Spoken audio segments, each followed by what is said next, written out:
London had a way of wearing grey like a shroud.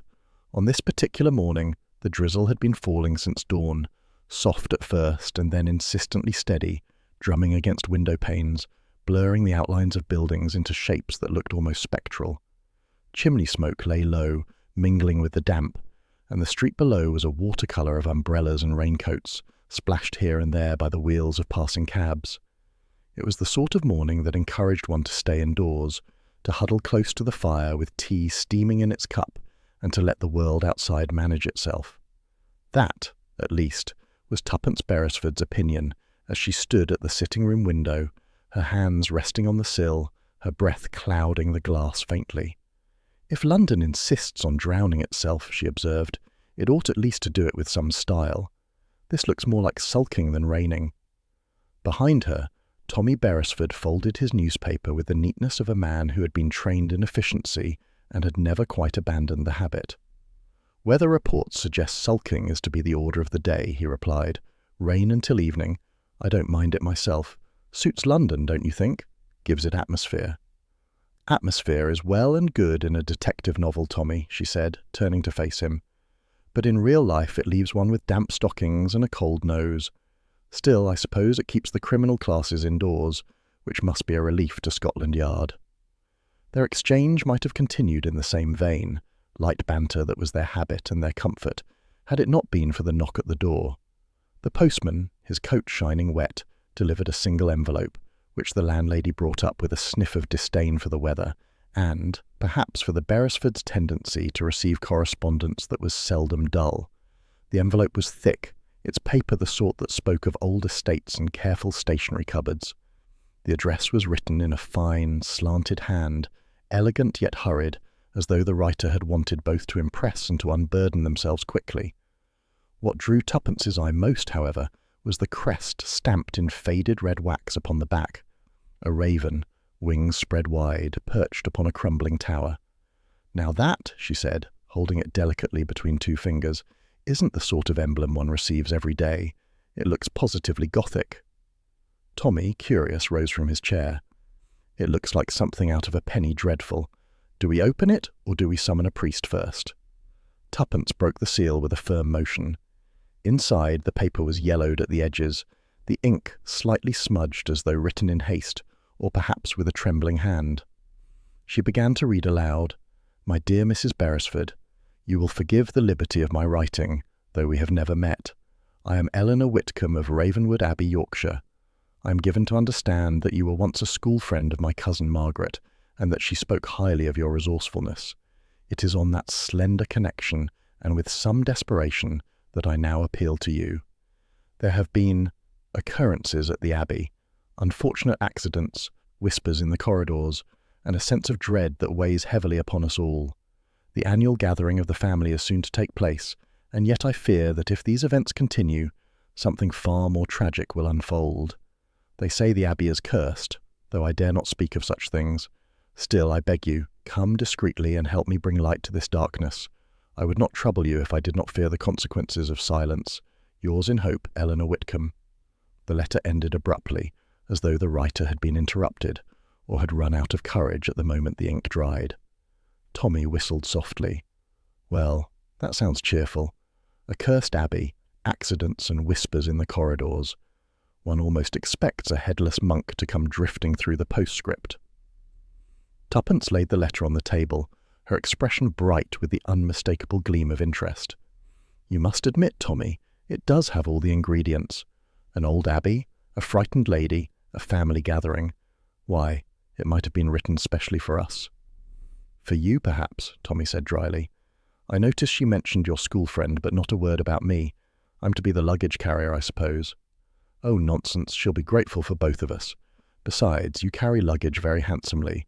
But tell me, don't you feel it too? That sense of, what shall I call it, curiosity. I do adore a puzzle, especially one that arrives by post on a rainy morning." He gave her a long look, the kind of look that balanced exasperation with fondness. "I knew that gleam in your eye the moment you saw the crest. Ravenwood Abbey, here we come. Is that it?" "Precisely." They sat down together, the letter between them. Outside, the rain thickened, rattling against the windows, as though London itself were eavesdropping. "What do you make of it?" Tommy asked after a moment's silence. "That she is frightened," Tuppence said, tapping the page thoughtfully. "So frightened that she cannot even bring herself to describe what has happened. That tells us two things. First, the accidents are serious enough to terrify her. And second, she suspects someone in the household. Why else be so vague? She doesn't dare put details into writing." Tommy nodded. "So, you think this curse of hers is really a person?" "Of course. Curses are simply people in disguise, people with motives, usually unpleasant ones." He leaned back. "I suppose the sensible thing would be to write back, ask for details, and see if the matter can't be resolved without our leaving the comfort of London." Tuppence shook her head firmly. "If we wait for details, there may be none left to receive. You saw how abruptly the letter ended. I think she feared being discovered. No, Tommy, we must go to Ravenwood Abbey. Besides, when was the last time we had a proper adventure? You must admit life has been a trifle dull of late." He smiled reluctantly.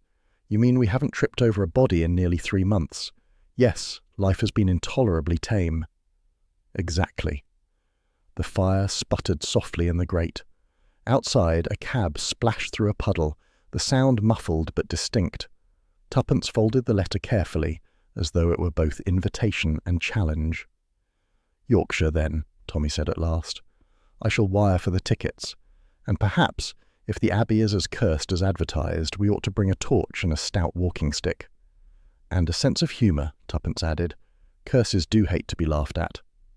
They shared a smile, one born of countless adventures faced together, of mysteries untangled and dangers weathered. Whatever awaited them at Ravenwood Abbey, storm, shadow, or superstition, they would face it as they always had, side by side, with wit as sharp as any blade. And as the rain drummed harder against the panes, London seemed to fade into a backdrop of grey, while the Abbey, distant, Gothic, and waiting, rose vividly in their minds. The letter lay on the table, its crest a crimson smudge in the lamplight, promising secrets, danger, and the lure of a mystery that neither of them could resist. Yorkshire greeted them with a sky the colour of iron. By the time the train drew into the small station, the drizzle of London had become a northern storm, the kind that scoured the moors and rattled branches like a furious hand upon a locked door. Wind whipped their coats about their legs as they descended onto the platform, the distant outline of the waiting carriage looming through sheets of rain. "Well," said Tommy, raising his collar against the gusts, "if the Abbey isn't cursed, the weather certainly is." Tuppence, clutching her hat with one gloved hand, smiled despite the rain dripping from the brim.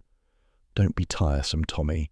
If this isn't the perfect introduction to a Gothic mystery, I don't know what is. Admit it. You'd be disappointed if we arrived under sunshine and birdsong." "Disappointed, perhaps," he conceded, "but I'd have been warmer." The driver, a broad-shouldered man in a sodden cap, took their luggage with the silence of one resigned to his duty. They climbed into the carriage, its leather seats cracked with age, its lanterns swaying as the horses strained forward. Outside, the countryside blurred, rolling moors, twisted oaks, and occasional stone walls glistening with rain. The Abbey's silhouette appeared at last, cresting a ridge, towers jagged as broken teeth, windows glowing faintly against the storm. "Picturesque," Tommy murmured. "Picturesque and tragic," Tuppence corrected. "It looks as though it has been waiting centuries for a calamity. How thrilling." The carriage clattered up the long, curving drive, past crumbling statues that leaned drunkenly in the grass. The great oak doors swung open before they even knocked, revealing a hall lit by flickering candelabra. Shadows leapt across vaulted ceilings, and portraits of long-dead Whitcombes stared down with eyes too sharp to be entirely at rest. A woman descended the stone staircase, her figure tall and slender despite her years. She wore deep burgundy silk, her silver hair drawn into a severe knot. Her hands clasped tightly before her, but her voice, when she spoke, carried the authority of habit. "Mr. and Mrs. Beresford, welcome to Ravenwood Abbey." Lady Eleanor Whitcomb extended her hand with a tremor she quickly stilled. Her smile was polite, but her eyes, dark, restless, betrayed relief edged with fear.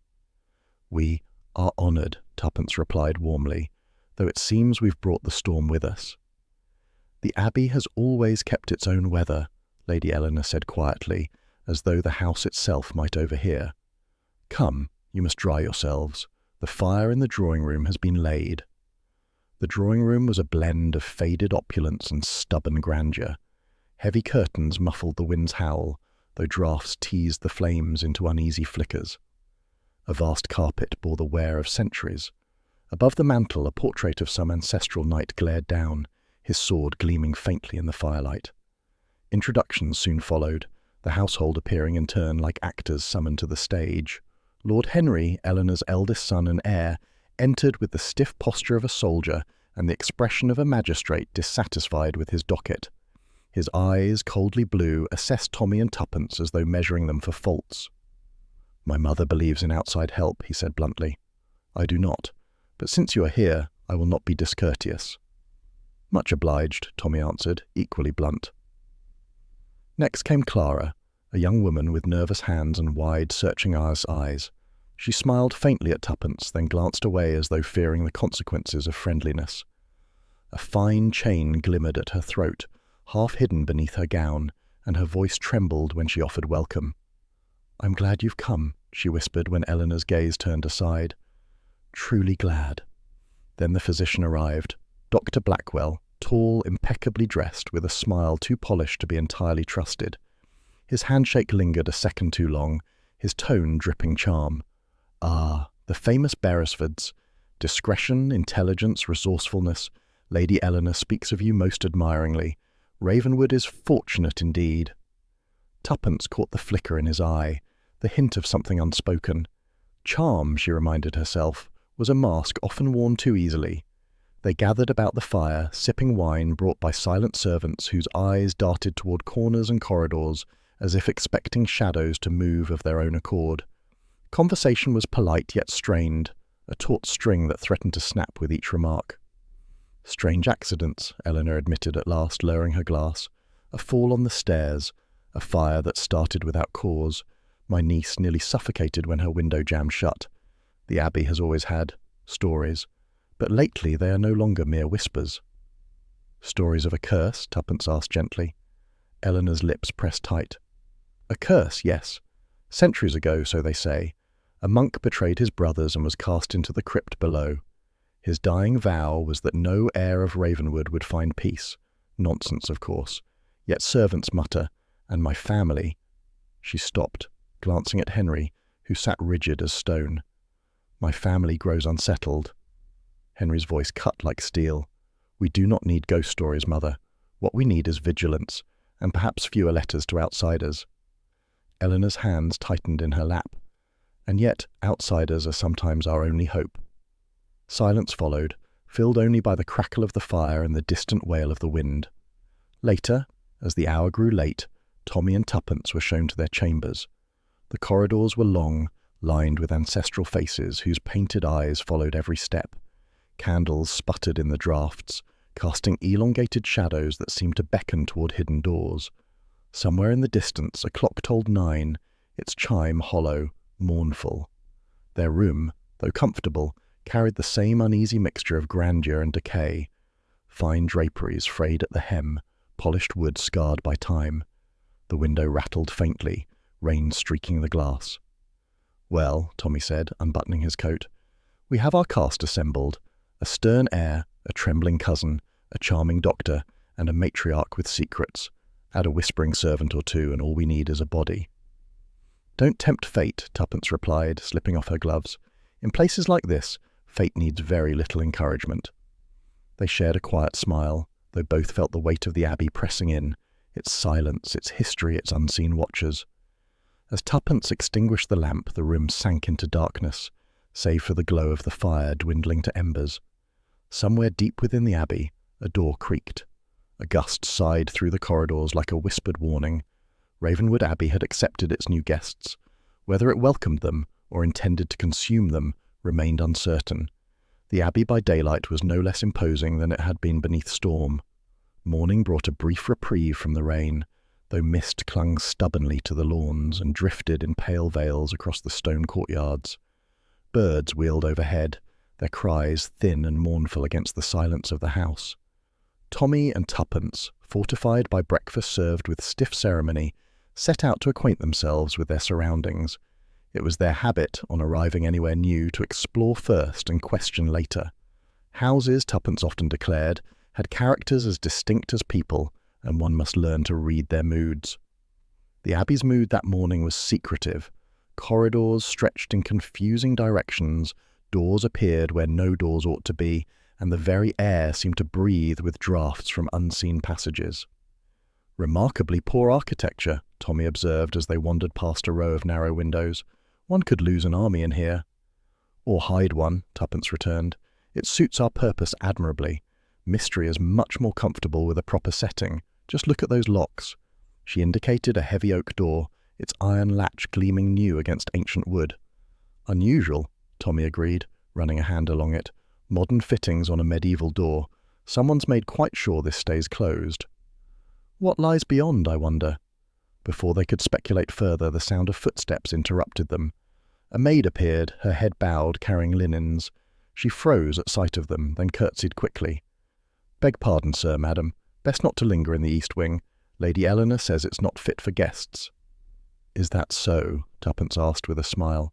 "And yet it has such character. Thank you, my dear." The girl hurried away, but not before Tommy noted her glance back, furtive, uneasy, as though warning them without words. They continued, their path leading to a side chapel half hidden behind a carved arch. Its door sagged slightly on rusted hinges, and the smell of dust wafted from within. Curious, Tuppence pushed it open. The chapel was small, its windows high and narrow, the stained glass dulled by centuries of grime. A stone altar crouched at the far end, its cloth threadbare, its candlesticks coated thick with wax. Yet it was not neglect alone that gave the room its air of abandonment.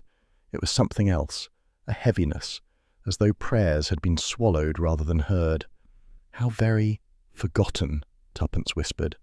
Tommy frowned. "And deliberately so. Look here. The pews were stacked against the walls, not left to decay naturally. Someone wanted this closed, not merely unused." She traced a finger across the altar, disturbing dust. "I should like to know why. Forgotten chapels rarely remain forgotten without reason." Their musings were interrupted by a voice, Clara's, soft but urgent, from the doorway. She had followed them silently, her pale face half hidden by a scarf. "You shouldn't be here," she said quickly. "The chapel brings dreams, nightmares. I have them whenever I pass this way." Tuppence approached her gently. "Nightmares can be very persuasive, Clara, but they are not the same as curses. What do you dream?" Clara hesitated, her hands twisting together. "Of windows that open themselves, of shadows at my bedside. Twice I have woken to find the window wide, though I locked it with my own hand. Once I thought I saw someone there, watching, but when I screamed, the household came running and there was nothing." Her eyes pleaded for understanding. "They tell me it is the curse, that the Abbey has chosen me, but I don't believe it. I think someone wishes to frighten me." Tuppence laid a reassuring hand on her arm. "Then we shall discover who and why.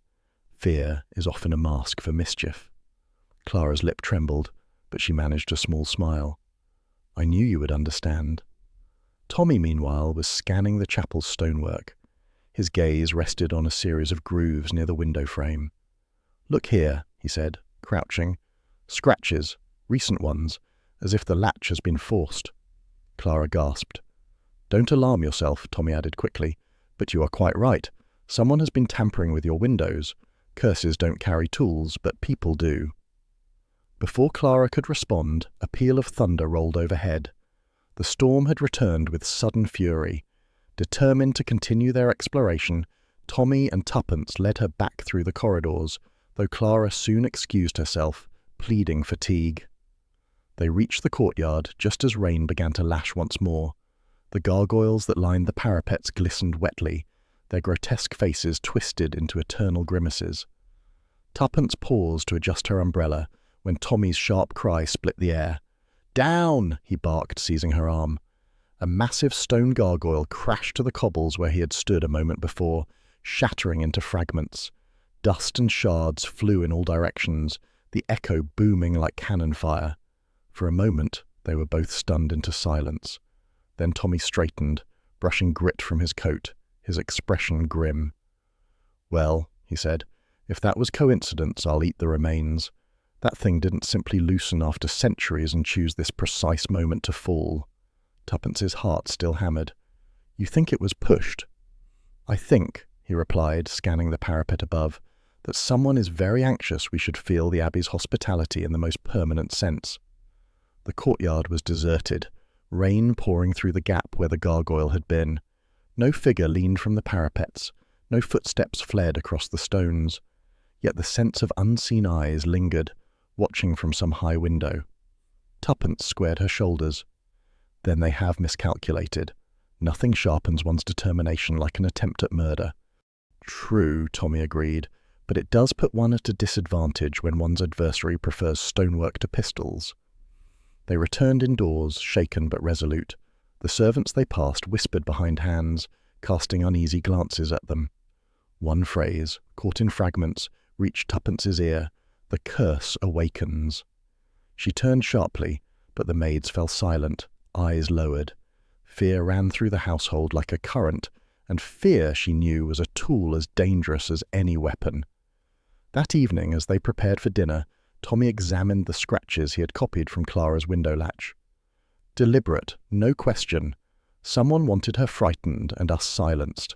But why such theatrics? Tuppence adjusted her necklace before the mirror. Because theatrics conceal motive. While everyone gasps at curses and falling gargoyles, the true design goes unnoticed. We must ask ourselves, who gains? He met her gaze. Lady Eleanor for calling us here, Lord Henry for resenting it, Clara for playing the victim too perfectly, or Dr. Blackwell with his polished charm. All of them, perhaps, she said. Or none. But make no mistake, Tommy, the Abbey is a stage, and someone is arranging the scenes. Today, whispers and shadows. Tomorrow, who knows? The gong for dinner echoed through the halls, solemn and insistent. Tuppence extinguished the lamp, her expression set. Come, my dear, she said, let us see what act they perform tonight. And together they stepped once more into the labyrinth of Ravenwood Abbey, its shadows lengthening, its secrets drawing ever closer. The storm had gathered strength as dusk fell, wrapping Ravenwood Abbey in a tempest's embrace. Wind rattled the shutters, and rain streaked across stained-glass windows, distorting saints' faces into anguished grimaces. Lightning leapt jaggedly across the heavens, followed each time by a thunderclap that rolled through the halls like the tolling of some ancient bell. It was a night meant for legends, a night that lent weight to curses and gave shadows voices. Within the great dining hall, however, there was light and warmth, of a kind. A fire roared beneath a mantel carved with biblical scenes, though the flames did little to chase away the draughts that slithered down from the rafters. The long oak table gleamed, polished to a mirror shine, and the silverware sparkled beneath the chandeliers that trembled at each gust. Tommy and Tuppence took their seats among the household, Eleanor presiding at the head of the table with the poise of a queen in exile. Around them, the family gathered. Lord Henry, stiff and severe, Clara pale and restless, Dr. Blackwell radiating polished charm. A handful of cousins from distant branches of the Whitcomb line filled the remaining chairs, each bearing the air of guests who had come reluctantly, for duty rather than pleasure. It was a tableau of strained civility, gilded over with manners but seething underneath with unspoken rivalries.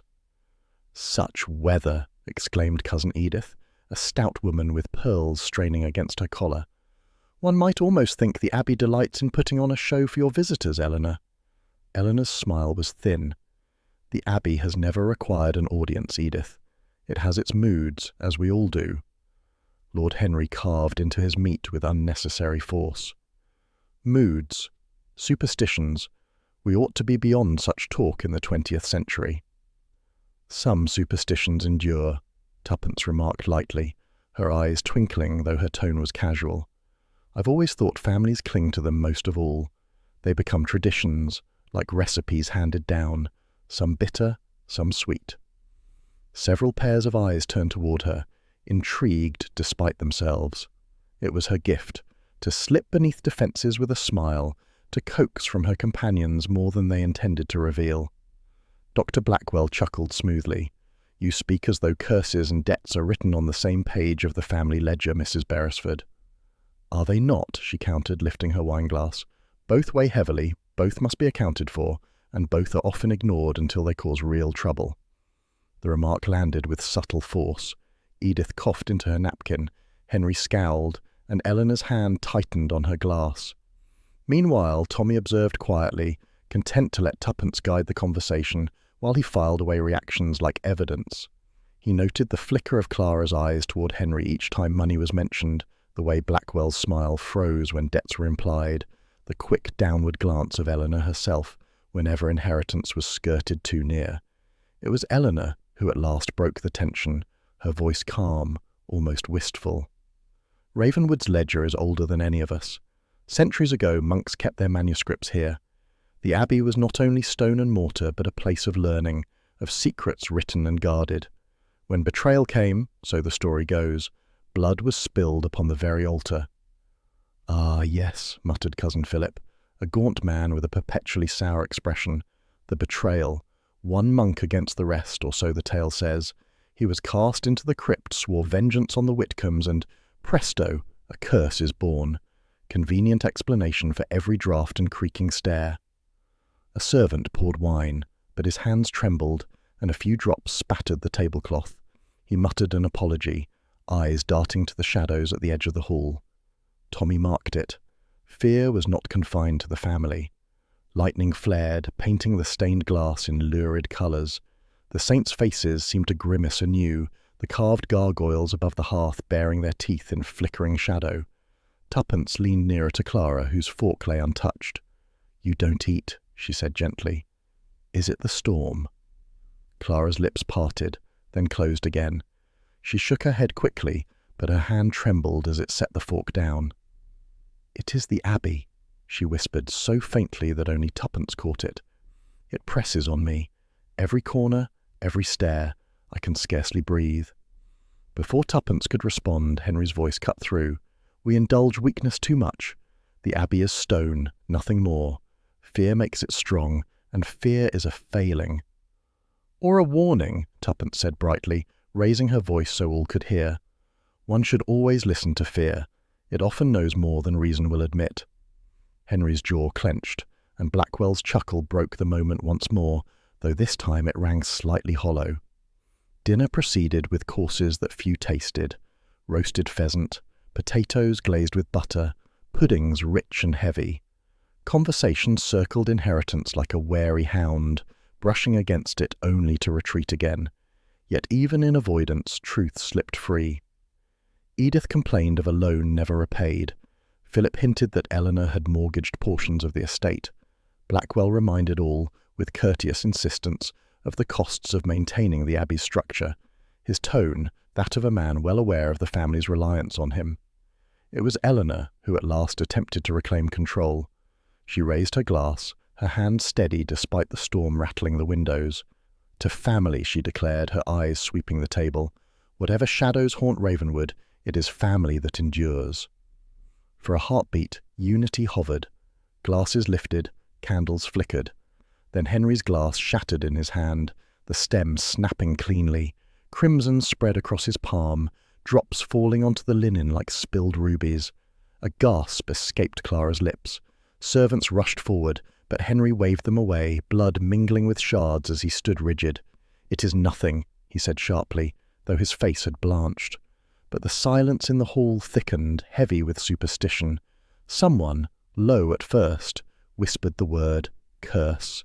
It slithered down the table like smoke. Tuppence's gaze darted from face to face. Clara pale and near tears, Edith clutching her pearls, Blackwell's eyes gleaming with too much interest. Eleanor alone remained still, her lips pressed into a thin, unreadable line. The storm roared outside, and the Abbey seemed to listen, its shadows deepening as if the walls themselves had drawn closer. Tommy leaned toward Tuppence, his voice low, steady. "Well, my dear, it seems dinner has provided us both nourishment and a clue. Blood on the table. Accident or omen, I wonder." "Both," she murmured, her gaze fixed on the broken glass.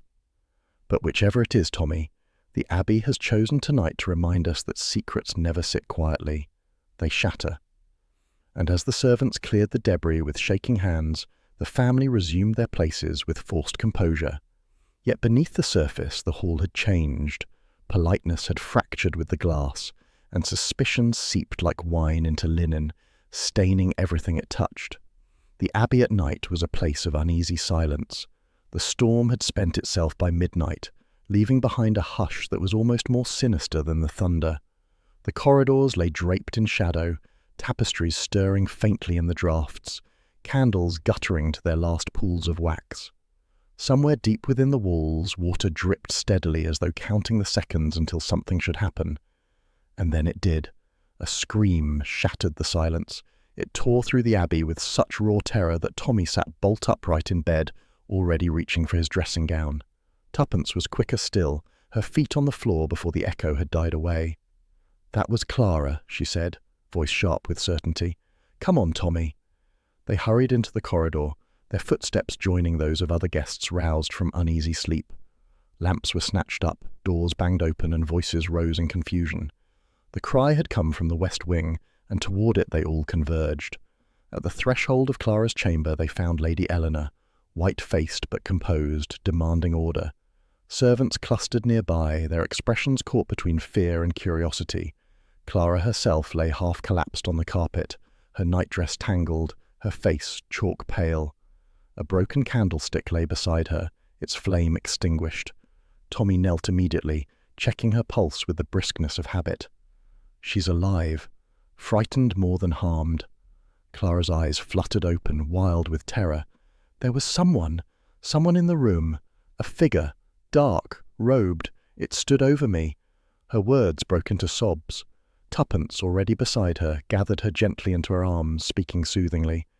"It's all right. You're safe now. Tell us slowly, Clara. You saw someone?" Clara nodded desperately. "A shadow, a man, or, oh, I don't know what. But the window was locked, and yet he was there, staring at me." Henry, pushing through the crowd, barked sharply, "Nonsense! She's been dreaming, imagination and hysteria." But Tommy's eyes narrowed. Dreams don't leave broken candlesticks. He rose, scanning the room. The window indeed stood closed, the latch secure. Yet the air felt disturbed, faintly cooler, as though recently opened. He moved toward the gallery that ran beyond Clara's door. Dust lay thick upon its flagstones, save for a series of footprints leading across. He crouched low, lamp held close. "Footprints," he called. "Not hers. Too large. And one here, smeared, as though dragged." The household surged to peer over his shoulder, but he waved them back. "Best not to trample them. They tell more than any of us can." Dr. Blackwell appeared then, his dressing gown immaculate despite the hour, his voice smooth. A prowler, perhaps, though how anyone could enter with the doors bolted and windows latched is beyond me. "Unless," Tuppence murmured, still holding Clara, "the prowler was not outside at all, unless he is already here, among us." The words rippled through the group, servants crossing themselves, guests glancing at one another with suspicion. Clara clutched Tuppence's hand. "You believe me, don't you? It wasn't a dream. I woke and he was there, standing at the foot of my bed." "I believe you saw something," Tuppence said softly, though her eyes lingered on Clara with curiosity as much as sympathy. The girl's fear was genuine, but beneath it lay something else, a hesitation, as though words had been swallowed before they could betray her. Eleanor drew herself upright. "This is intolerable. We cannot allow panic to take root. Henry, see that the servants are dismissed. Dr. Blackwell, attend to Clara. The rest of you return to your rooms." But few obeyed. Whispers spread quickly, phrases caught and repeated. The curse walks again." Henry's voice thundered above them. "Enough! There is no curse, only weakness. I will not have the Abbey's name dragged into superstition." Yet even he could not disguise the tremor in his hand as he lit another lamp. Tommy continued to examine the gallery. The footprints ended abruptly at the far wall, where a tapestry hung depicting the martyrdom of some saint. He brushed it aside, revealing nothing but stone. Still he frowned. "Strange. If the figure passed this way, where did he go?" "A ghost," muttered Cousin Philip. his thin face gleaming in the lamplight. "They say the betrayed monk roams these halls seeking vengeance. Perhaps Clara has seen him at last." "Or someone would like her to think so," Tommy answered evenly. At last, Clara was coaxed back to bed, though she lay trembling beneath the covers, eyes darting at every shadow. Tuppence remained a while at her side, speaking gently until the girl's sobs subsided. When they returned to their own chambers, the Abbey was restless. Doors slammed, locks turned, whispers coiled through the corridors like smoke. Tommy poured himself a measure of brandy and handed another to Tuppence. "Well, my dear, what do you make of it?" "That Clara is frightened, yes, but also hiding something. She repeats what she saw, but never quite the same words twice. Either her fear has muddled her memory, or she knows more than she dares tell." Tommy sipped thoughtfully. "And the footprints?" "Too deliberate to be coincidence," she said. "Someone wanted us to find them, but the smeared print, now that was less deliberate. A man dragging his foot or carrying something heavy. Either way, it betrays him." "And Henry dismissing it so fiercely," Tommy mused, almost too fiercely. "Indeed, which suggests either disbelief or fear."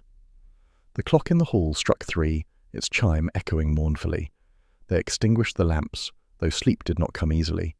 The Abbey creaked and sighed around them, and each sound carried the weight of unseen eyes. By morning the household bore the exhaustion of a place that had not truly rested. Over breakfast, conversation was subdued, eyes darting toward Clara, who appeared wan but determined. "I am sorry for the disturbance," she said tremulously, addressing the table. "I was frightened beyond reason. Perhaps it was nothing." "You need not apologize," Tuppence replied warmly. "Fear is not nothing, Clara. It tells us something is amiss." Blackwell, spreading butter with unruffled ease, added, "The mind is a curious thing.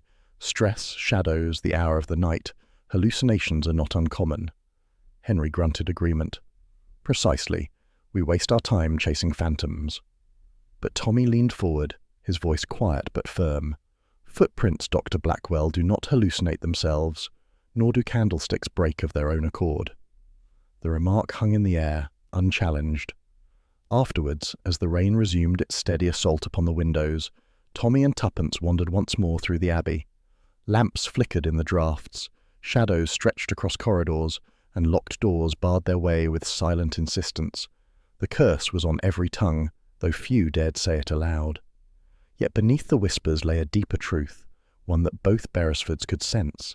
Someone was orchestrating these incidents, weaving fear through the household like thread through tapestry.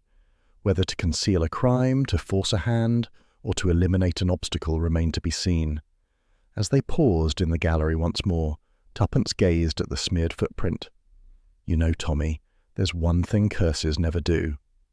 "What's that?" She smiled faintly. "Leave evidence." And with that they turned, the Abbey's shadows closing in behind them, while somewhere unseen the figure in the dark robe, whether phantom or flesh, watched and waited for his next move. The morning after Clara's terror broke damp and grey. Mist still clung to the lawns, and the Abbey's towers jutted into the fog like blackened spears. At breakfast the household gathered with strained civility, but the mood was unmistakably altered. Clara kept her eyes lowered. Henry barked his remarks more curtly than usual. Eleanor stirred her tea with steady precision, as though determined not to betray thought or fear. Tommy and Tuppence exchanged glances. Whatever had stalked the corridors in the night, it had left more than footprints in dust. It had left suspicion in every heart. Tuppence excused herself after the meal, her manner light, as if seeking only to stretch her legs. In truth, she followed the back stairs down to the servants' domain. It was there, she knew, that truths often slipped out most easily, amid clatter of pans and whispered speculation. The kitchen was warm with the smell of baking bread, though the maids moved about with subdued voices. At her entrance they stiffened, but Tuppence smiled disarmingly. "Good morning. I wonder if someone might spare a moment to tell me where the linen is kept. I always admire the way grand houses manage such things." A maid, barely more than a girl, nodded nervously. "This way, ma'am." As they walked, Tuppence spoke with casual warmth. "It must be a heavy place to keep in order, Ravenwood. So many corridors, so many rooms." The girl nodded again, glancing over her shoulder before whispering, Too many rooms, too many doors that ought to stay closed. Indeed, Tuppence encouraged. The girl hesitated, then added quickly, I once saw Lord Henry near the chapel long past midnight. He had no candle, no lamp, just standing there like he was listening to something. When he saw me, he said nothing, only glared. I never told Lady Eleanor. She wouldn't like it. Tuppence's eyes brightened, though her smile remained gentle. Thank you, my dear. You've been most helpful. When she left, the whispers rose behind her again, soft and fearful. The curse. It walks with the family itself. Meanwhile, Tommy had set his sights on Dr. Blackwell. Polite inquiries over breakfast had led him to the physician's small study, a room lined with books, with a mahogany desk neatly arranged. Blackwell himself appeared smooth as ever, greeting Tommy with a genial smile. Ah, Mr. Beresford. Interested in the Abbey's records? I do keep meticulous notes on my patients. Lady Eleanor insists on order, and I confess it suits my nature. Tommy returned the smile, but his eyes were sharp. So I see. May I? By all means, Blackwell gestured gracefully. The ledgers were indeed immaculate, columns of names, dates, dosages. Yet as Tommy traced the entries with a finger, a detail pricked at him. Some figures were overwritten, ink darker, strokes heavier. Adjustments had been made, though clumsily hidden. These entries for Lady Eleanor, Tommy remarked casually. They seem altered. Blackwell leaned over his shoulder, unperturbed. Merely corrections. The hand can slip, you know. One must be accurate. Quite. Accuracy matters when administering medicines, doesn't it? One slip, and a sedative becomes a poison. For the first time, Blackwell's smile faltered, though only slightly. You have a suspicious mind, Mr. Beresford. Occupational hazard, Tommy replied evenly. He closed the ledger, filing away the knowledge. Altered records, unexplained dosages. Blackwell was not above manipulation. Whether for protection or something darker, time would tell. That evening, the family gathered once more for dinner. The storm had returned, hammering the windows with renewed ferocity. The chandeliers swung gently in the draughts, their crystals glittering like fragments of ice. Conversation was brittle, snapping from one subject to another with false brightness. Clara said little, her hands clasped tight in her lap. Henry dominated with pronouncements about estate management, each word edged with irritation. Blackwell listened with that too smooth smile, while Eleanor presided with calm that seemed almost studied. It was midway through the meal when the accident struck. A sharp creak echoed from above, followed by a shudder. Then, with horrifying speed, the great chandelier above the table lurched downward. Down! Tommy shouted, leaping to his feet. The fixture crashed against the table with a deafening roar, scattering crystal shards, splintering wood, and dousing candles in a spray of wax. Screams rang out. Clara fainted in her chair. Edith clutched her pearls so tightly they snapped, beads scattering across the floor. For a moment, chaos reigned. Servants rushed in, extinguishing small fires, lifting the twisted frame. Miraculously, no one was harmed beyond minor cuts, but the message was unmistakable. Someone wanted blood spilled. When order returned, Tommy examined the broken chain above. This wasn't neglect. The bolts were filed recently. Murmurs spread quickly. The curse is angry. Yet as Tuppence looked about the table, her eyes fixed upon Lady Eleanor. The matriarch sat straight, her expression unchanged, her wineglass steady in her hand. Where others quailed, she alone remained unmoved, as though she had expected this very thing. Later that night, when the household had retired in fearful knots, Tommy and Tuppence returned to the drawing-room. The fire still smouldered, its flames low. Tommy poked at the embers idly, and something caught his eye, a scrap of parchment, half burned. He drew it out with the tongs. The writing was blurred, but a few words remained. Legacy, hidden, crypt beneath the abbey. Tuppence read them aloud softly. A legacy, hidden in the crypt. So that is what someone fears will be discovered.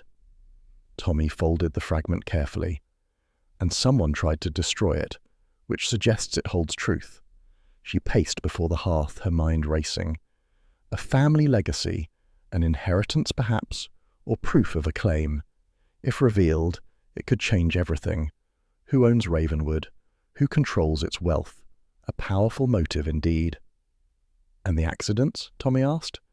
Designed to terrify, to silence, to drive us away, or to keep certain people from probing too far. She turned, her eyes bright.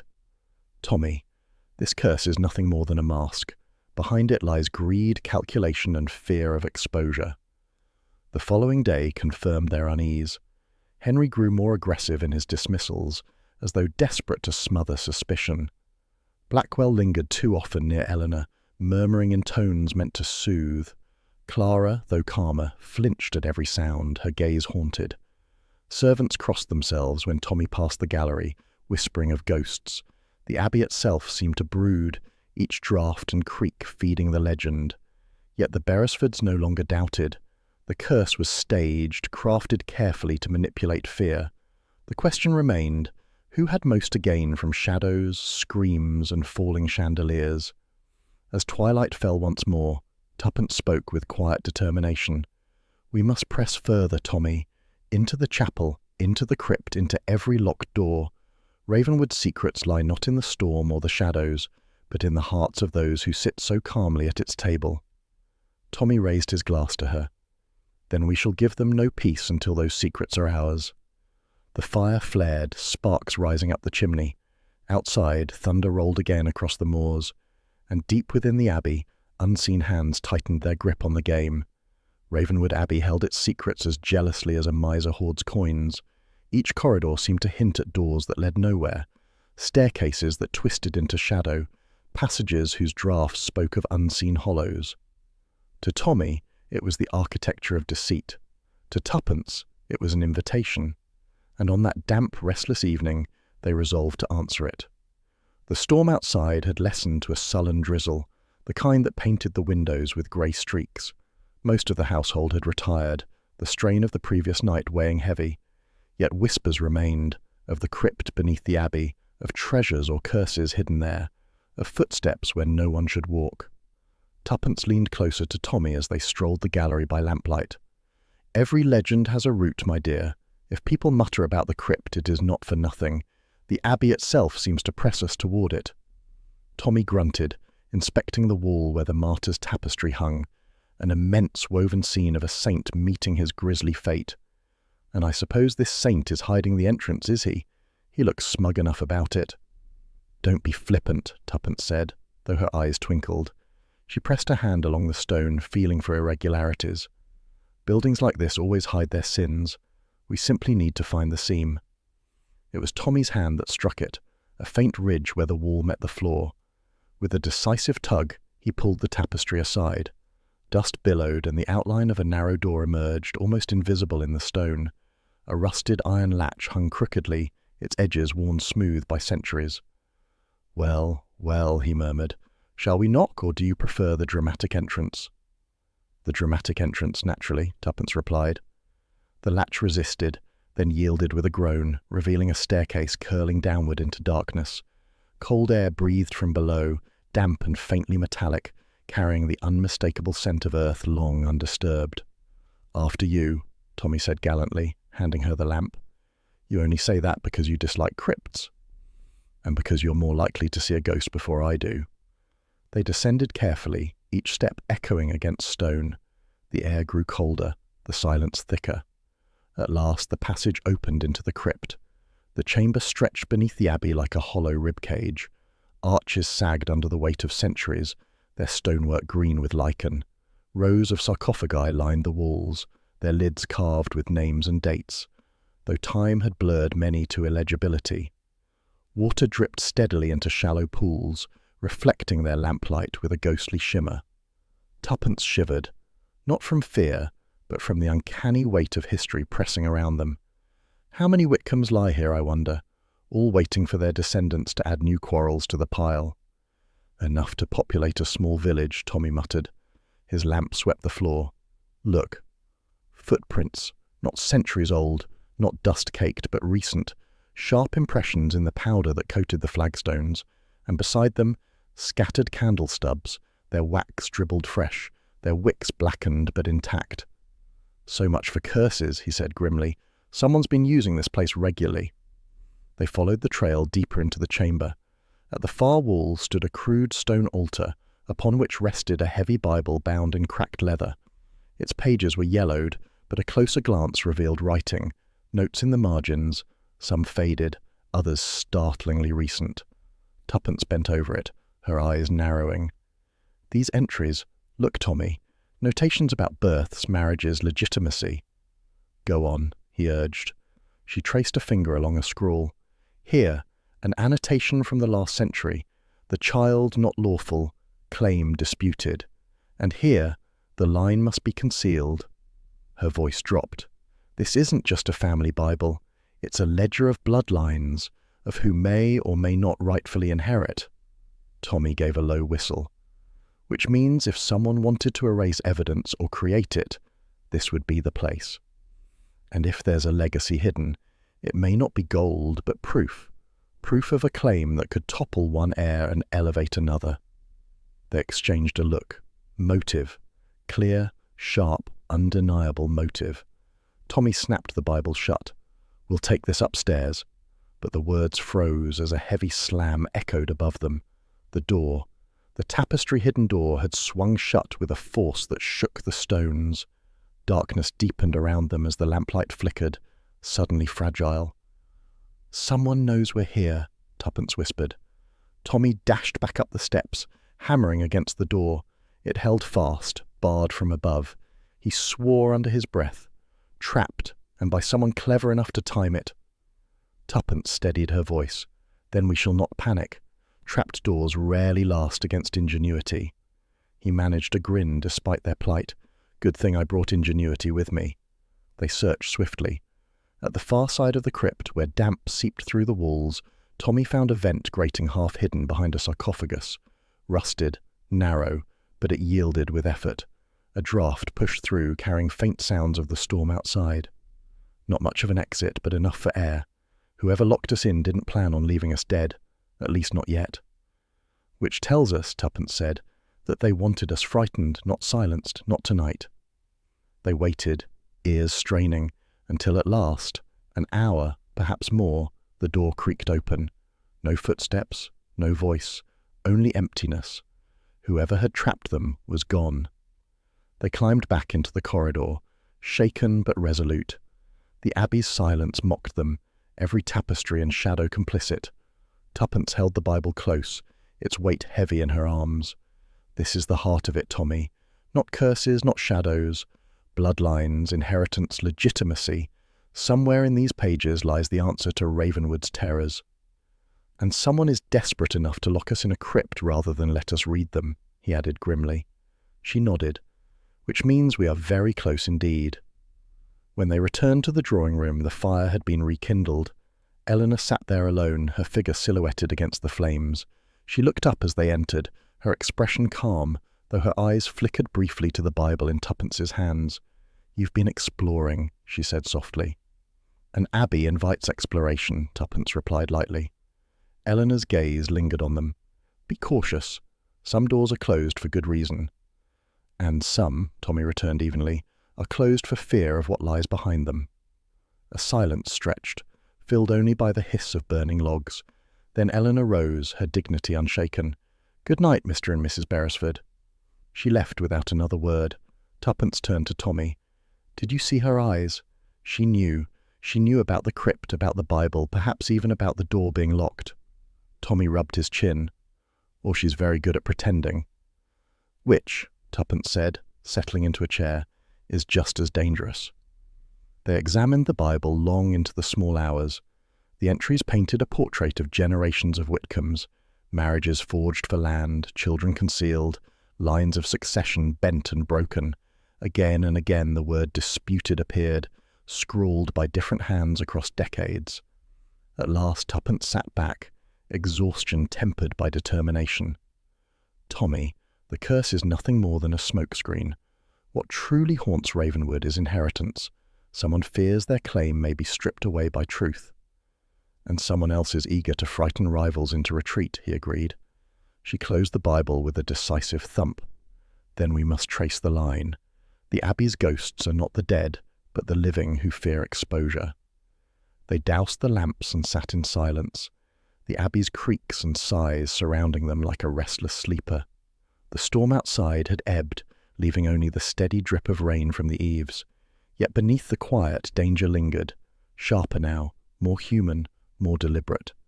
And as the fire dwindled to embers, both knew the game had shifted. Ravenwood's legends had given way to proof, the hidden crypt, the Bible of disputed bloodlines, and the unseen hand that had sought to trap them below. Tuppence whispered into the dark, her voice calm, resolute. The solution lies in the family, and until we untangle their secrets, Ravenwood will not sleep. The storm had returned with a vengeance. Wind howled across the moors, battering Ravenwood Abbey until its stones groaned like a ship at sea. Rain lashed the stained-glass windows of the chapel, blurring saints and martyrs into streaks of colour that bled across the floor in trembling light. Tommy and Tuppence were in the library when the cry came.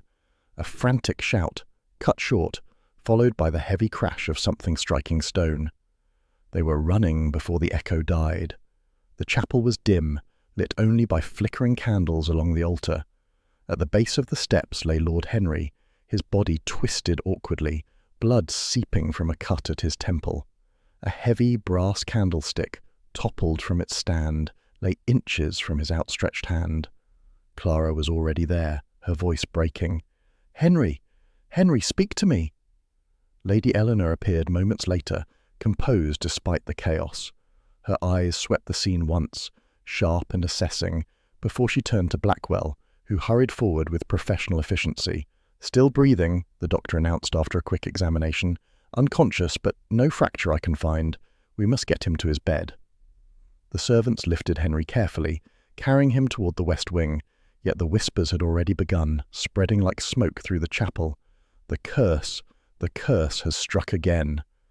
While the others followed, Tommy crouched by the steps, his lamp low. He studied the flagstones carefully, his eyes narrowing. "Tuppence," he called softly. She joined him, her gaze following his finger. At the edge of the step, just beneath the smear of blood, faint grooves marred the dust, marks not of a man falling, but of a body dragged. "Not an accident," Tommy said grimly. "He didn't tumble, he was laid here." "And the candlestick placed beside him," Tuppence murmured. "A tableau, meant to suggest a fall, or a curse." Her gaze flicked toward the retreating figure of Eleanor, steady and unflinching. "Notice her, Tommy. Not a tremor, not even when her heir lay bleeding." Tommy nodded. "And notice Clara. For once, not shrinking, not pale. She's different, defiance where fear used to be." They exchanged a glance. Something was shifting in the household. An hour later, the family gathered in Henry's chamber. He lay unconscious, bandaged, while the storm rattled the shutters. Eleanor stood at the foot of the bed, regal despite her years. Clara sat beside her cousin, her hand resting on the coverlet. Dr. Blackwell spoke with deliberate calm. "The injury is not fatal, though he will need rest. A concussion, perhaps. But whether from a fall or a blow, I cannot say." "It was a fall," Eleanor said firmly. "The steps are treacherous when the storm makes them damp. We should not indulge in wild speculations." Cousin Philip, sour as ever, muttered, "Convenient that the curse strikes only when witnesses are scarce." "Curse or crime?" Edith whispered, clutching her shawl. Tuppence seized the moment, her tone light, almost conversational. "Tell me, Lady Eleanor, why was Henry in the chapel so late? Does he often keep vigil?" Eleanor's lips tightened. "My son need not account to strangers for his habits." "Of course," Tuppence said smoothly. "Only it seems curious, in a house so given to shadows, that he should choose that particular place." Clara suddenly lifted her head, her voice trembling but resolute. "Perhaps he was lured there. Perhaps whoever prowls the Abbey wanted him alone." Eleanor's eyes flashed. "That is enough, Clara." But the girl pressed on, her gaze locking with Tuppence's as if drawing strength. "No, it is not enough. I will not sit silent while the Abbey swallows us one by one." The room fell into uneasy silence. Outside, thunder crashed, rattling the panes. By the next morning, the storm had worsened. Roads were flooded, the bridge impassable. The Abbey was cut off, its inhabitants prisoners of stone and shadow. In the dining hall, the atmosphere was taut as wire. Plates clattered, but few ate. Every remark carried suspicion, every glance darted like a blade. Tommy leaned close to Tuppence. They're fraying. Whoever's behind this is tightening the noose. And waiting, she murmured, for the next heir to fall. Across the table, Eleanor's composure remained unbroken, though her silence was weightier than words. Clara's eyes, by contrast, were alight with a new fire. Blackwell hovered too near Eleanor, his hand brushing hers when pouring wine, and Philip muttered ceaselessly about doom, while Edith wept into her handkerchief. The abbey itself seemed to brood with them, its rafters creaking, its windows rattling as though alive with malice. Later, in the library, Tommy examined the candlestick once more. Too heavy to topple easily. It must have been wielded, not fallen. Tuppence, pacing before the fire, tapped her chin. So either someone wished to kill Henry, or wished us to believe so. But why Henry? If he is the heir, then his fall benefits someone else. Eleanor, Tommy suggested. She inherits until another line is proven. Or Clara, Tuppence countered softly. If the Bible's notes about legitimacy favour her branch, notice how quickly her fear has turned to defiance. She may know more than she admits. Tommy leaned back. So, we have Eleanor too calm, Clara too sudden, and Blackwell too smooth. A trifecta of suspicion. And let us not forget Philip and Edith, Tuppence added. Even the tiresome often conceal sharp teeth. She stopped before the window, watching lightning flare over the moors. The curse is not a shadow in the crypt, Tommy. It is here, in this family. Someone is pruning the tree to claim its roots. That evening, the household gathered once more, unwilling to remain in solitude. Eleanor presided, calm as ever, her gaze steady as she poured tea. You must not let fear consume you, she told the room. Accidents happen. The abbey is old. We must endure with dignity. Dignity will not stop a falling candlestick, Philip snapped. Nor will gossip, she replied coldly. Tuppence studied her closely. There was no grief in Eleanor's face, no mother's anguish, only a determination to maintain control. It was as though Henry's fall were an inconvenience, not a wound. Yet when Clara spoke, clear, firm, almost accusatory, Eleanor's composure flickered. We cannot keep calling them accidents, the girl said. First the gargoyle, then Clara's own terror, now Henry. If the abbey is cursed, it is cursed by human hands. Silence followed, broken only by the crack of thunder. Eleanor's eyes fixed on her niece. You would do well to remember your place, Clara. My place, Clara said defiantly, may not be what you believe. Tuppence felt a thrill of recognition. The crypt, the Bible, the notes of disputed legitimacy, Clara knew, and Eleanor feared it. Later, as the storm raged, Tommy and Tuppence conferred in their chamber. The pattern is clear, Tommy said. Each incident escalates. First fear, then danger, now near murder, and always cloaked as curse or accident. And each narrows the circle of heirs, Tuppence added. If Henry is removed, who gains? Eleanor, to consolidate her power. Clara, if the Bible favours her. Or Blackwell, if he has entangled himself in their fortunes. Tommy frowned. What troubles me most is the timing. Someone knew precisely when to strike in the chapel. Henry must have been led there not by chance, which means collusion, or knowledge of his habits. Tuppence nodded slowly. The net tightens, Tommy, and soon, if we are not careful, it may close around us. That night, the abbey groaned beneath the storm, its shadows deeper, its silence heavier. Henry lay unconscious, his fate uncertain. Clara sat awake by her window, no longer trembling but waiting, resolute. Eleanor moved through the halls like a sentinel, her calm concealing 1,000 secrets. Blackwell lingered near her, his eyes gleaming in the lamplight. And Tommy and Tuppence, seated by the dwindling fire, felt the threads of the mystery draw tighter. The curse, Tuppence whispered, is nothing but a mask. But behind it, Tommy, someone is killing by inches. He poured them each a glass of brandy, his jaw set. Then let's tear the mask away before another heir falls. Outside, lightning split the sky, casting the abbey's towers into stark silhouette.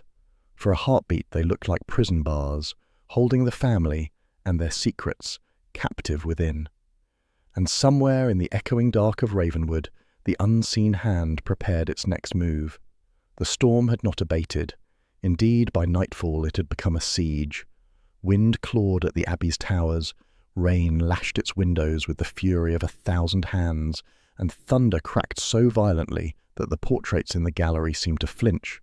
The abbey itself seemed to groan beneath the strain, as if its legends were at last demanding payment. In the library, however, there was light, a fragile circle of it, carved from darkness by an array of candles. The chandelier lay in splintered ruin, so only wax tapers remained, their flames bending in every draught. Shadows lurked in the corners, vast and watchful. Tommy and Tuppence had summoned them all, Lady Eleanor, regal but wary, Clara, pale yet resolute, Dr. Blackwell, immaculate, his charm as polished as his cufflinks, Cousin Philip, sour and muttering, Edith clutching her pearls like a talisman. Even the servants lingered at the edges, unable to resist the gravity of the gathering.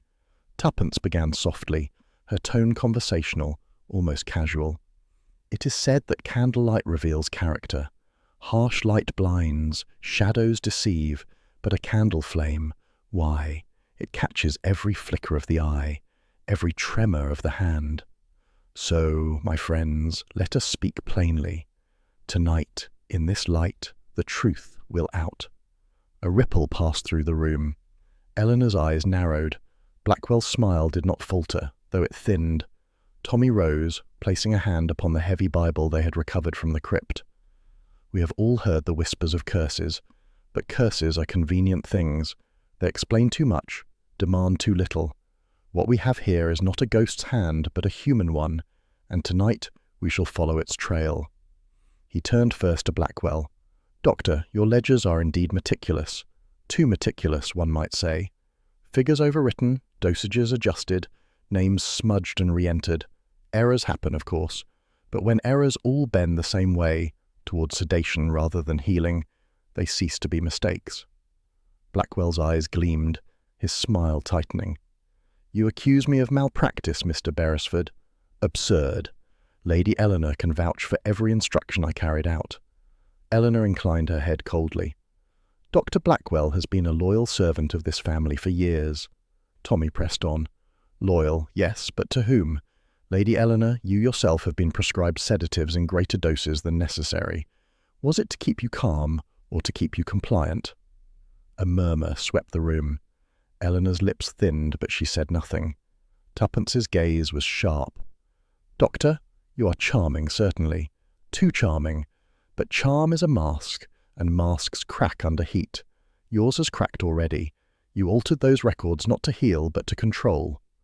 Blackwell's composure flickered at last. His smile faltered, then returned brittle as glass. Tuppence turned now to Eleanor herself.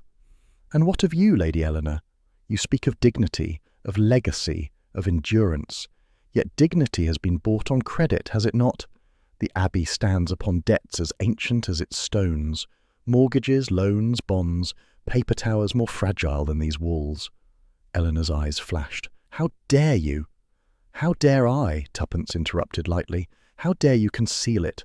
Cousin Edith has spoken of loans unpaid. Philip mutters of squandered lands. Even your servants know that portions of the estate have been pawned. And then there is this. She produced the half-burned letter, its edges blackened. Warning of a legacy hidden in the crypt. You tried to burn it, Lady Eleanor, but you overlooked one detail. Her eyes dropped deliberately to Eleanor's cuff. A faint smear of ink stained the fabric, the same ink as on the fragment. The room stilled. Eleanor's hand trembled for the first time. And Clara, Tuppence said gently, turning toward the girl, so timid, so terrified. Yet lately something has changed. Fear has given way to resolve. Why? Because you too hold a secret. You are engaged, are you not? To a man the family disapproves of. Clara's eyes widened. How did you? Because fear of discovery is different from fear of danger. Your eyes betrayed you. The chain at your throat is his gift, yes? And your silence these weeks has not been that of a victim, but of one balancing loyalty against love. Clara's voice broke. It is true. I am engaged. To James Markham. He is not of my station. The family would never approve. Eleanor's face hardened. You would disgrace us. Enough, Tuppence cut in. Clara's love may be inconvenient, but it is not murderous. Others, however, have more at stake. Tommy spread his hands. So what do we have? A doctor altering records, a matriarch drowning in debts, a cousin clinging to forbidden love, and above them all a legend, an abbey cursed, heirs struck down one by one. Convenient, is it not? Fear keeps tongues silent, accidents keep rivals at bay, and suspicion eats the household from within. Philip muttered, "So who is it then? Who wields this so-called curse?" The candles guttered, casting long, quivering shadows. Tuppence's eyes swept the room. The curse is no phantom, it is a plan. Each accident has been staged: Clara's terror, the falling gargoyle, the shattered chandelier, Henry's collapse, all crafted to frighten, to eliminate, to isolate, and behind it, one hand guiding all. Her gaze fixed suddenly. "Lady Eleanor, your composure has been your undoing. You did not tremble when your son bled. You did not falter when others whispered. You expected these accidents, because you arranged them." Gasps echoed. Clara's hand flew to her mouth. Edith dropped her pearls entirely, beads scattering like hail on the carpet. Eleanor's face went deathly pale, then rigid. "You dare accuse me?" "Yes," Tuppence said quietly, "because the evidence points only to you. Ink on your cuff from the burned letter. Financial ruin concealed. The crypt's ledger threatening to reveal a disputed heir. If Henry were removed, you would control all until you chose a successor. And if Clara's engagement were exposed, her claim could be discredited entirely." Eleanor's composure cracked at last. She rose, her voice low, trembling with fury. "You meddling fools! You think you understand, but you do not. I have fought for this abbey all my life. My husband squandered, my sons faltered, my kin bickered like vultures. Only I have kept it standing. If fear was required, then fear I gave them. If blood was needed, then—" Her voice choked off as she realized too late how far she had spoken. In the silence, Blackwell stepped forward suddenly. His smooth mask fell away, revealing cold desperation. "You fool, Eleanor. You should have let me manage it. Together we could have secured everything." He seized a knife from the sideboard, his charm utterly gone, his eyes wild. But now they know. Now they must be silenced. Screams erupted. Edith stumbled back. Philip cowered. Clara froze, her eyes wide with terror. Tommy stepped between Blackwell and Tuppence, steady as stone. "Put it down, Doctor." "Never," Blackwell hissed. "I have worked too long, hidden too much. You won't take it from me." He lunged. The candles toppled, wax splattering, shadows leaping madly. The knife flashed in the firelight, but Tuppence moved as swiftly as Tommy. She snatched up the heavy Bible from the table and thrust it into Blackwell's arm. The blade glanced aside, embedding in the wood. Tommy seized the doctor's wrist, twisting until the knife clattered to the floor. Blackwell howled, struggling like a madman, but servants surged forward at last, pinning him down. The room heaved with breath, candlelight wavering, the storm raging outside as though applauding the chaos. Eleanor sank into her chair, her face ashen, her poise shattered. You betrayed me," she whispered to Blackwell. He spat bitterly. "I saved you. I gave you peace when you should have gone mad. I silenced the doubts, dulled the fears. Without me, you would have lost the Abbey years ago." Tuppence's voice was calm, cutting through the storm. "You both played your parts. Eleanor, the architect of fear. Blackwell, the hand that drugged and schemed. Together you built a mask called a curse, and together you nearly destroyed everyone here." Clara rose, her voice steady. "No more. The Abbey is not yours to torment. It belongs to truth, however bitter." For once, Eleanor had no reply. The servants dragged Blackwell away, his protests echoing. Eleanor sat slumped, her crown of composure fallen. Clara stood tall, her fear finally burned away. Tommy extinguished one candle, then another, until only a single flame remained. Its light trembled across their faces, fragile but enduring. Tuppence looked at him, her eyes thoughtful. "The curse is broken, Tommy, not by ritual or prayer, but by truth. Truth is the only exorcism that ever lasts." He nodded. "And tomorrow, the Abbey will face daylight, whether it wishes to or not." Outside, thunder rolled away at last, leaving only the steady drumming of rain. And in the library, beneath the gaze of ancient portraits, the great deception of Ravenwood Abbey lay revealed, its ghosts banished, its secrets laid bare in candlelight. The Abbey lay in uneasy silence after the chaos of the library. Candles guttered low, their wax pooled like melted gold on the oak tables. Blackwell had been taken under guard to a servant's chamber, his charm broken, his defiance shrill even as he was dragged away. Yet the greater reckoning had only begun. It was near midnight when Tommy and Tuppence reconvened the household. One by one they came. Eleanor, shoulders straight but lips bloodless. Clara, drawn but unflinching. Edith, trembling with indignation. Philip, muttering into his beard. The storm still prowled outside, but within these walls a deeper storm awaited. The great hall was chosen for the gathering. Torches sputtered in sconces along the walls. A vast fire roared in the hearth, yet could not dispel the chill. The Whitcomb ancestors gazed down from their portraits, their painted eyes glimmering as if awaiting judgment. Tommy stood by the mantel, one hand resting on the heavy family Bible. Tuppence, seated with deliberate calm, folded her gloved hands in her lap. When all had settled, she spoke. "You have all lived in the shadow of a curse," she began, her voice soft but carrying. "But curses are convenient things. They absolve men and women of blame, they cloak guilt in superstition, and Ravenwood has long been content to whisper of ghosts while flesh and blood hands stage tragedy in its halls." A stir ran through the group. Eleanor's eyes glittered dangerously. Tuppence continued, her gaze sweeping each face. "But the mask is gone now. The curse was no phantom monk. It was human greed, greed draped in Gothic trappings." Philip barked a laugh, harsh and nervous. "And whose greed, then? Mine? I own nothing. Edith, perhaps. She weeps enough to wash away suspicion." "Hush, Philip," Edith snapped, but her voice quavered. Tommy spoke then, measured and clear.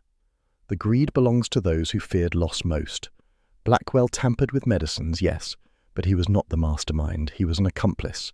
The true architect sits among us still." All eyes turned.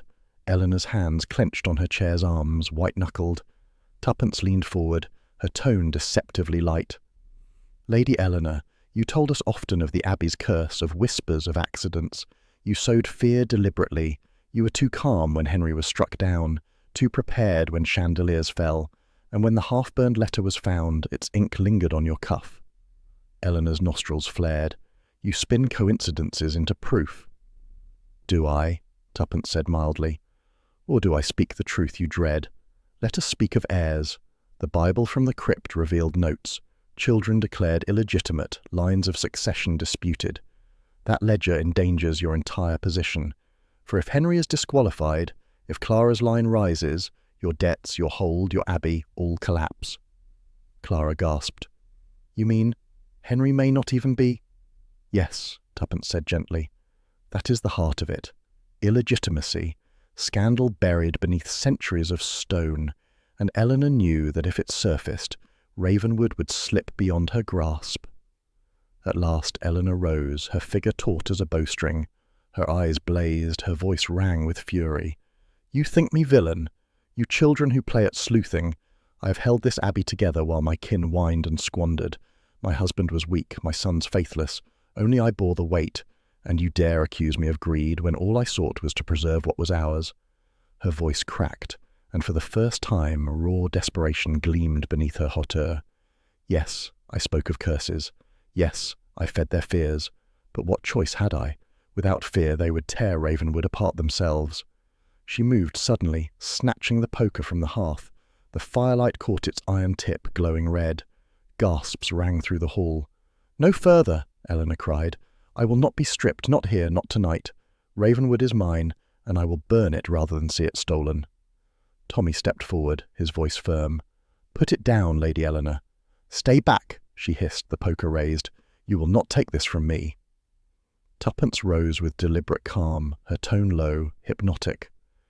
"Eleanor, think. Ghosts and curses, monks and crypts, you cloaked yourself in them because they gave you power. But listen to yourself now. Do you not hear? You have become the very ghost you invented." For a moment, Eleanor faltered. Her grip wavered. Tommy seized the instant. With a swift motion, he snatched the fireguard from beside the grate and swung it up, catching the poker's blow. The clash rang like a bell. Sparks flew. Eleanor staggered, the weapon wrenched from her hands. She crumpled into her chair, her chest heaving, her eyes wild with defeat. Silence fell, broken only by the storm outside. Clara's voice trembled but carried. "It was you, Aunt. All of it. The accidents, the fear, Henry's attack. You arranged them." Eleanor bowed her head at last. Words spilled, bitter and broken. "Yes, I did it. I wove the curse, I fed it, I let them tremble in the night. Blackwell carried out what I could not. And Henry, poor fool Henry, I meant only to frighten him, to keep him malleable. But the Abbey must not fall." Her voice sank to a whisper. "Without it, I am nothing." Tuppence said softly, "No, Eleanor. With it, you became nothing. The Abbey consumed you, and now it will be free of your shadow." Yet even in defeat, danger lingered. As Tommy turned to set aside the poker, Eleanor sprang again, snatching a dagger from the sideboard, a relic once ornamental. Her eyes blazed with madness. She lunged toward Clara. "Then I will remove the rival!" Cries erupted. Edith screamed. Philip stumbled back, but Tommy moved faster. With a sharp sidestep, he seized Eleanor's wrist, twisting.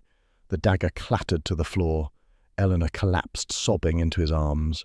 "She is finished," he said grimly, passing her to the servants. "No more masks, no more curses." The hall slowly quieted. Clara, pale but resolute, looked to Tuppence. "If what the Bible says is true, if Henry's line is disputed, what becomes of us?" "That," Tuppence said gently, "is for the courts, not for curses. The Abbey will endure, but no longer in chains of fear. It must stand in truth, however bitter." Eleanor sat slumped, her fury spent, her mask torn away. For the first time, she seemed small within the vast chair, dwarfed by the shadows of ancestors who had built Ravenwood with blood and pride. The fire crackled, rain eased. The Abbey, long tormented by whispers, seemed at last to breathe again.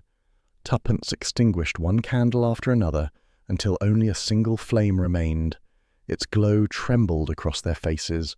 Clara's pale but defiant, Tommy's steady, Eleanor's broken. "The mask is removed," Tuppence said quietly, and beneath it was not a ghost, not a curse, but a woman's desperation. Let us remember that when next we speak of Ravenwood's ghosts. Outside, the storm began to pass, and within the Abbey, though wounds remained, silence at last felt like peace. The storm passed in the small hours, its fury spent at last. By dawn, a pale stillness lay across the moors. Mist rose from sodden fields, drifting like ghosts that had lost their purpose. And as the first rays of sunlight crept over the ruined arches of Ravenwood Abbey, the old stones seemed to sigh, shedding their shadows in reluctant surrender. The household, battered but unbroken, stirred into life. Servants moved quietly, their whispers hushed as though afraid to disturb the fragile calm. In the great hall the fire had burned to embers, and the portraits of Whitcomb's past no longer glared so fiercely. The Abbey, long held hostage by fear, was at last free of its mask. Lady Eleanor sat by the window of the drawing-room, her figure framed in the dawn's gold. The night had aged her. The sharp poise that had been her armour now sagged, her face marked with lines of exhaustion and surrender.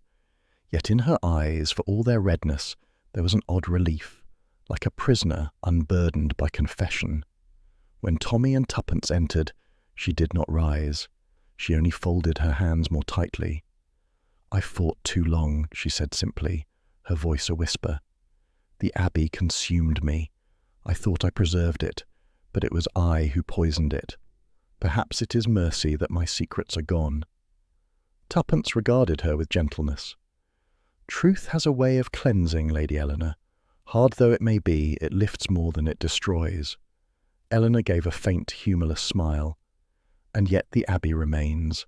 Stubborn thing, as stubborn as I." Tommy inclined his head. "It has weathered worse storms, I suspect. It will weather this one too." She turned her gaze back to the sunlight streaming through the window. "Then let it do so without me."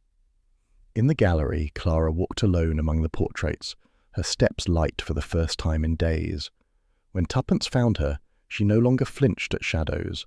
Instead, she traced the edges of a cracked frame with a steady hand. "I thought the Abbey would destroy me," Clara said quietly. Night after night I dreamed of figures in the dark, of windows opening by themselves. But it wasn't the Abbey. It was us. It was fear and silence and lies. Now I see it clearly. Tuppence smiled, her tone warm.